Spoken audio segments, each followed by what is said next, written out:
So my name is René. I'm the co-founder of Basebox. So I'm here to give an overview of how to integrate AI into hospitals from the technical view and from the management side. My knowledge comes from this team. So this is us. We are so-called startup. I would say a small software company based in southern Germany at the Ammersee in Bavaria. And 6 of these people are software developers, and we develop this product, Basebox, since more than 3 years. And first, some high-level overview. So what is AI actually? In our perspective, this is the 4th layer of the IT infrastructure. So from a strategic perspective, we have these 3 layers since many, many decades, but AI has a new role, and it has the chance to completely change our behavior with IT technology. But there is a management system lacking, because all the other layers have a management layer, and you need it, otherwise you can't use it. And Basebox is the management layer for AI. That's a huge approach. So these few people there try to solve this, but there are chances. So what is the problem we are really solving? So if you want to use AI, and I heard it yesterday all day, and I hear it from our customers since years, well, it's all cool, it's all nice, it's all LLM amazing, but we can't send our data there. So patient data. And this is more than critical. So our approach is bringing the whole infrastructure on premise. So what we have built is, we have built the whole infrastructure to bring it on premise very easily. And if you want to bring infrastructure in this size into a hospital, you need a lot of things. And we simplified it by defining 3 layers. Layer 1 is, the base layer is control. Of course, you need security and governance with all these things in it and many more. The next layer is the integration layer. So how do you integrate the technology into your existing infrastructure? And how do you connect data sources? You are just a new interface, 30K, not good. It's connecting the KISS or HIS. Of course, this is the core problem, and it has to be solved. And you need to orchestrate all this data input and output, of course. So there is a new player in the hospital, the AI player, and a lot of data sources which are not connected, and a lot of problems to connect it. And the 3rd layer is the application layer. Many things we saw here today and yesterday are about applications, which is wonderful. All these applications are amazing, but you need the rest to integrate them. And what we did is, we have packaged all this into one box, and we have developed it from scratch. We wrote the code. So we have implemented all these things. And we are not developing AI models because we are not able to. It's a huge game, and you need billions to build them, and we don't have it. We are not able to. But the open source model world is very big and very good, and you can use all of it, and we are using it. But of course, there are also commercial models, and you can mix it. You can integrate commercial models for certain aspects. And the key principle we decided on day 1 is we store nothing, because data privacy is the key to everything. And we thought, okay, we can find a lot of tricks and do a lot of things to bypass all these privacy and security needs, like pseudonymization, anonymization, and all these technologies. But we thought it's an endless game, and we will fail. And the failure is that it's too complicated. So we decided a very simple thing: we store nothing. So if you send a prompt, we don't store it. If you want to give something to the model, we don't store it. We don't train models. We don't touch it. The user is responsible for the prompts they are sending. They can delete it. That's it. So who's using this? A lot of people. And so what do they have in common? They have in common that they all process critical data. We define critical data of 3 types. Type 1 is patient data. The second one is citizen information, so all the things you need in municipalities and cities of all kind. And the third one is high security data, like they use it on the right side. These are actual customers, the police in Baden-Württemberg and Rheinmetall, and they have so-called nur für den Dienstgebrauch Verschlusssachen, and this is something you can't send to ChatGPT, you shouldn't do it. And sounds weird and simple, but people do things, yeah, and they do things in awkward ways. Anyway, so how does this look? Lots of small pictures. I show you the reality. So I show you something very new because we have... Oh, I need to change it. Excuse me. How do I change to my browser?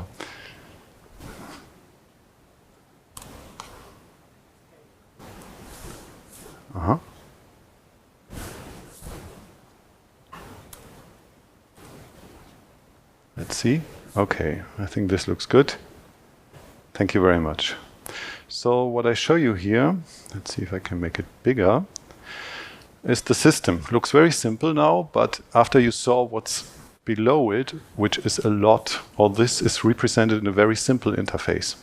And of course it looks like ChatGPT and the others because people get used to it. And all these AI models have led to a new kind of user interface. And the user interface is basically a chat. And we saw this morning the vision of Ortec, which I liked a lot. I think there were 2 things which could be improved. The AI will have a much better voice. It will sound more natural, which I think is more a minor thing, but people trust things if it sounds more human. It's not to you, it's a general thing. And the second thing is it will do way more. I think the last interface we will see is speaking with an AI, which we don't see. We won't see these interfaces anymore. We will just speak. So people are now already anyway using the ChatGPT app and just speak. I see my kids doing it all the time.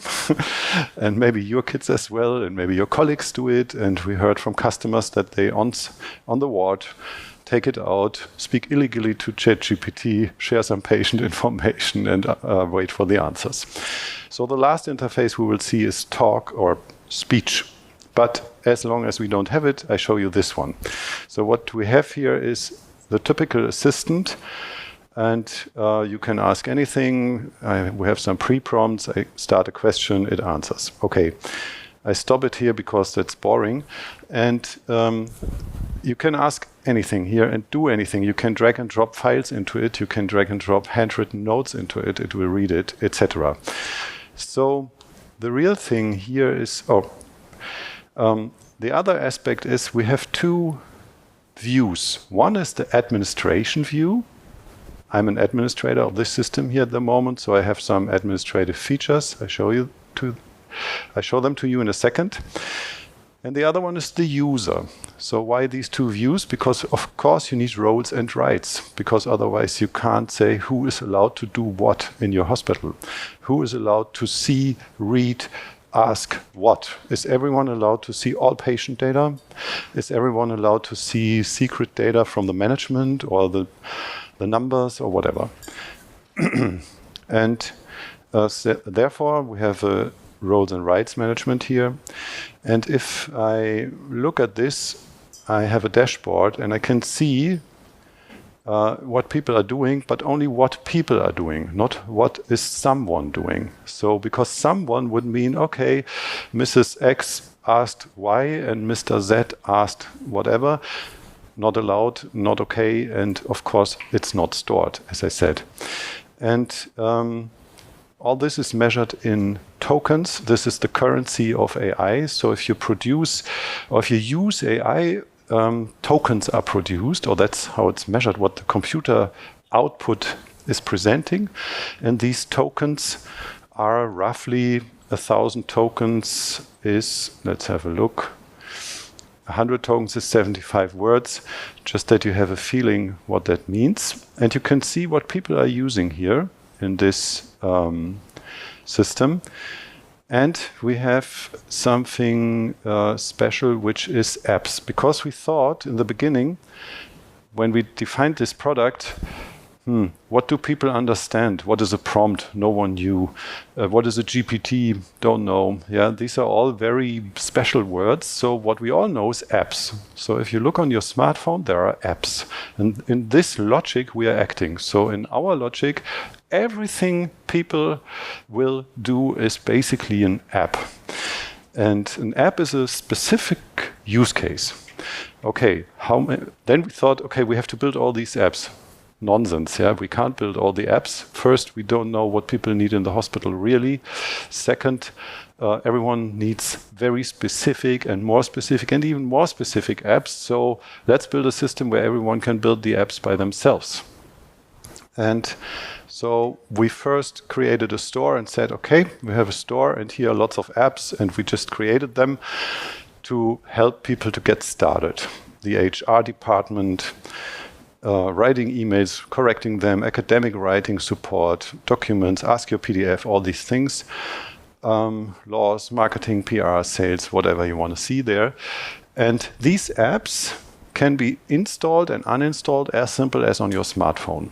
We take care of data security and privacy, because if you install an app on your smartphone, you don't want that someone steals your data via this app. That's what we handle. And you can look into these apps and say, who has created this app? Let's have a look here. It's done by Basebox. Okay, we built them all, but they could be from third parties. So if a Prof. Valmed or whoever is building something, or the Charité or other scientists build applications, they can create them and bring them into the store. And they can be shared securely, like your docs on Google. So if you have Google Doc and say share this with, you can publish it to everyone, but you could also say, okay, it's only for colleague 1, 2, 3, and so on. And you can share it from hospital to hospital. For example, the hospital of Nürnberg and Ingolstadt, and the third one, they have built a little group with us and said, okay, here's the list of use cases, which is obviously always more or less the same list of use cases in every hospital. And with the major ones, you can trigger it down, correct the doctor's letter, of course, and then down, down, down. And they said, okay, let's say each one of us builds 5 apps. It's 15, we share them, we have 15 apps. That's what they do. It's saving a lot of money, bringing a lot of efficiency into it.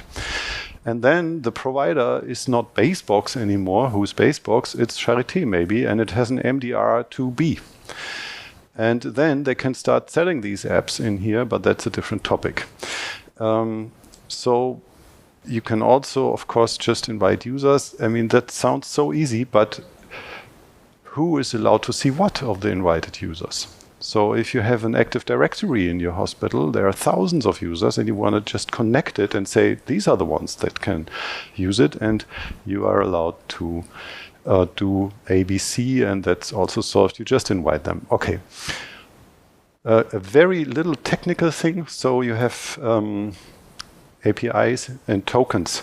So we have created as well an API. So an API is like a universal connector into computer systems, and documented it and published it so that every third party can just connect with the system, and they can connect securely. So if you have people in your IT department building great apps for your hospital, they can just bypass this whole interface thing and go to the app and use everything to the API and implement it into their applications. So you send out nothing. And a little psychological thing, people trust this system more if they can, if they see that the organization name is my hospital name and the logo is from your hospital. It sounds so weird and so simple, but trust is a key problem. So if you give access to this system to your people and they don't read Ameos or whatever, then you think, am I allowed to send my data to this system? I'm not sure if they have these thoughts. So you just change it. Okay, this is the administration view, and you have back to the user view. You can all the fancy things, but this is really nerd stuff. You can do it in light mode and dark mode and so on. But the more interesting stuff is how do you build apps? Because who is really able to build apps? Is your doctor sitting down and creates an app at night after work? Not sure. Is someone in the financial department doing it? Maybe. So we thought, how can we simplify this? How can we enable the people to build apps and not IT specialists? Because if you go to IT specialists, it probably is expensive and takes a while. And this is good if it's a complex app, but we want to enable the end user to improve its life in a very simple manner. So we have built an app builder. So let's create a new app. So here are my personal apps, by the way. I created all these ones here. I show you one I did. Let's say, no, it's not this one. It's here. Yeah, by the way, what I show you here is the preview of our new system. So everything else here, this is the current version. Let's see what I can do. Here. Excuse me for this look. It's because of the presentation. Wait.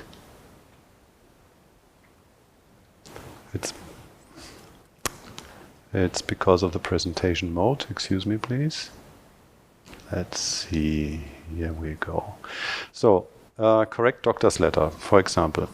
So I have a doctor's letter here, prepared. So the typical doctor's letter, all this. And you drag and drop it. It's here. This is all real time what I'm showing here. And let's start correcting it. So click.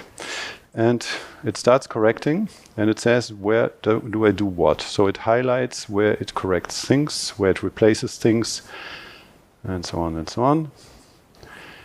And we are done. Okay.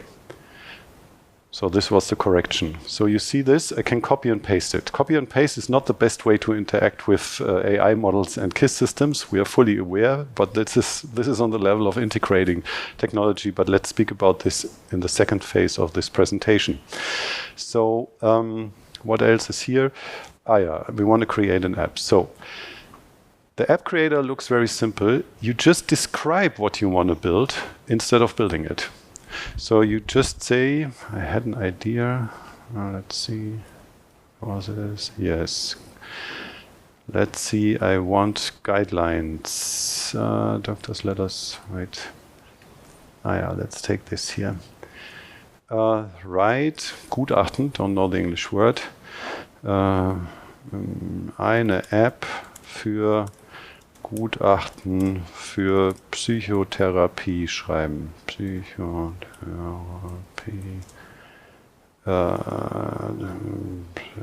schreiben für die Krankenkasse. So let's go. So it generates it, takes a few seconds. So what it does now is it doesn't write code. That's next level. That's the next thing we are building, so that you not only have a nice prompt, but that it creates the complete code of the app to integrate it. So we have here now, okay, what did it do? It took a nice icon, it wrote this, it says professionelle Psychotherapie Gutachten für Krankenkassen. And now the more interesting part is you can add files. So each file belongs to an app. And this is important for the user roles and rights management. So who is allowed to access what? It belongs to an app. So if the app is belonging to you or to you or to you, only you can see this data and access the data and handle the data. So I can add a document now. I have here, this is how it looks, the PTV3. This is the guidelines from the German Krankenkasse health system, how to write this Gutachten, sorry for the German words, and to send in if a patient needs more treatment than 20 hours. So you have to apply for it. So usually it takes 2.5 hours to write it, and no one wants to do it. It's a lot of data. So what do you do? Basically, you have the data, anamnese daten from the first hours. You put it in, you want to generate this and send it to the Krankenkasse. So what I do here is now I give this into the system. Here it is. I can have a more advanced look and say, okay, what else can I do? I can change a lot of things, but doesn't matter for now. And I say save. It generates it now. So it's in process. I think it's done. It's still processing, doesn't matter. And when I'm done here, it's done. Okay, let's go. Gutachten. I don't find it. Gutachten, here.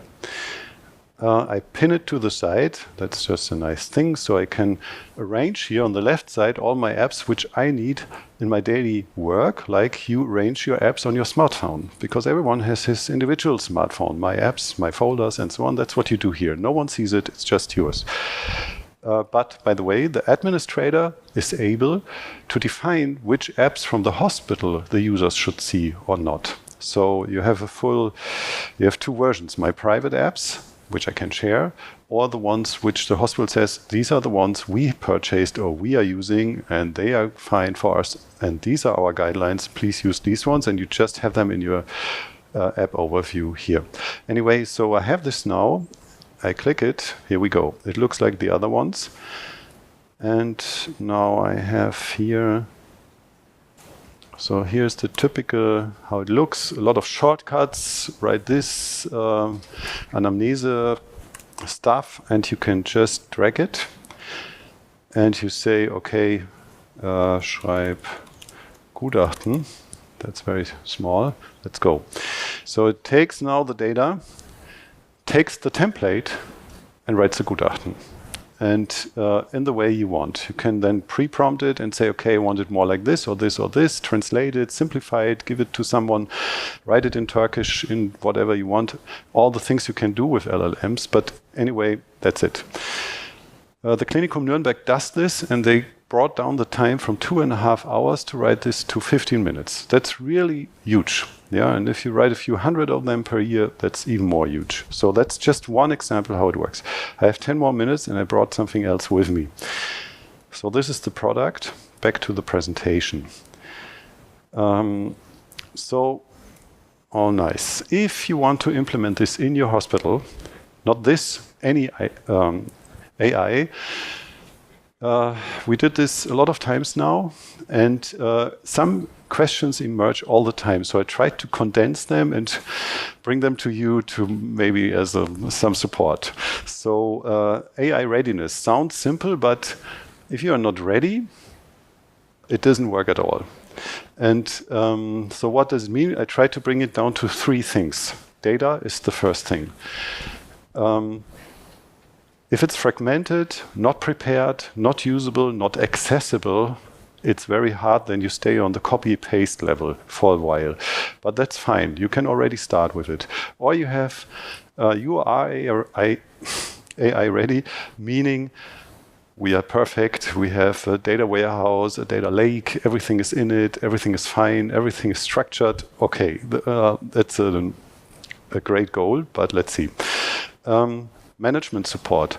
Of course you need management support, but you need top management support. So if the top management is not in, it's getting hard, because at one point you have to purchase expensive hardware. You have to do make a lot of decisions. It changes basically how your hospital works in the end. And team acceptance, of course, also not everyone. We learned that there's 3 groups always. Don't know why the statistics are confirmed all the time. Naysayers, I don't want it at all. I'm against it. It will take my job. And then we have Terminator. I don't care. Let's go. And euphorics. So, hey, amazing. Let's go. This is changing everything. These are the 3 standard groups. So next thing. Is these 4 steps. So we are AI ready now, or move the needle a little bit, but there are 4 major steps. And of course, the first one is data protection and information security. It's better to have them in, and they are not against you. They love it. And next step is hosting, use case, data integration. So If you process critical data, they have to be involved. Because we store nothing, they usually love it. But it's a lot of discussion, but there are standard questions, standard things to do. Most of the times we handle it with one workshop and things are clarified. And but involving them is key. Because it's not that these people are happy. The most important reason is it triggers your hosting decision. Where is all this running on machines? Where are these machines and where are they hosted? That's why we have to involve them. Because the data types you are processing determine where your hosting happens. Either if it's administrative data, non-patient data, it can be sent into the cloud, of course, because it could be cheaper, faster, easier, better models, whatever. Or if it's patient data, critical data, it must stay on premise. That's the simplest way we discovered. If others say, okay, it's fine, if your data security says it's fine to use a public model or a hyperscaler or a ChatGPT and whatever, let's go. Yeah, it's up to you. You can handle it however you want after the discussion with the data security people. The third step is more, I try to explain or to relax people, because most people start with the use cases. Can I do this? Can I do that? Can I speak with the system? By the way, you can speak with it in the next version as well. All great, but where to start? And we thought, let's go away from checklists of use cases.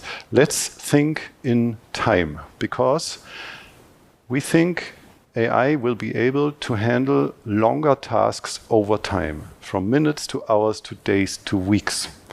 So sometimes planning processes need to involve a lot of people and might take weeks in summary to do it. And AI will handle it, but not today, because you need the right data, you need the right things to go. At the moment, we are on the minutes level. Summarize text, formulate emails, translate my documents, correct my doctor's letter, whatever, simple things, copy paste. And this will go on. So one approach might be to say, okay, how much time can we save with this? Is this a more simple process or something what takes longer?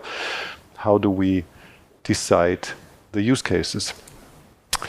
And the last point, data integration.